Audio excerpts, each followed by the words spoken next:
ദൈവത്തെ ഓർത്തു വാഴ്ത്താൻ. യേശുവിന്റെ ഏറ്റവും പ്രിയപ്പെട്ട കുഞ്ഞെ, ജ്ഞാനത്തിന്റെ പുസ്തകം 16:27. അഗ്നിയിൽ ജ്വലിക്കാത്തത് അരുണോദയത്തിൽ ഉരുകി.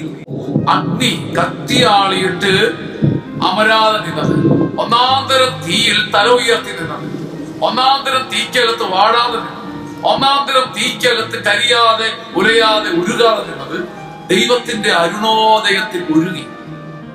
സൃഷ്ടികൾ, ദൈവത്തിന്റെ സൃഷ്ടികൾ മനുഷ്യനെ ദൈവമക്കൾക്ക് വേണ്ടി എങ്ങനെയൊക്കെ രൂപാന്തരപ്പെടുമെന്ന് ജ്ഞാനത്തിന്റെ പുസ്തകം വിവരിക്കുമ്പോൾ 16:27 ജ്ഞാനത്തിന്റെ പുസ്തകത്തിൽ കർത്താവ് പറയുക, അഗ്നിയിൽ തല ഉയർത്തി വാടാതെ കുഴിയാതെ തല താഴ്ത്താതെ അതീശത്വവും ശക്തിയും കാണിച്ചതുപോലെ ദൈവമക്കൾക്ക് വേണ്ടി സൃഷ്ടി മാറുന്നതിന്റെ ഭാഗമായി ദൈവത്തിന്റെ ഒരു അരുണോദയം മതി. അഗ്നിയിൽ കരിയാത്ത മനുഷ്യന്റെ ഗർഭം, മനുഷ്യന്റെ ധാർഷ്ട്യവും ഉരുകാൻ.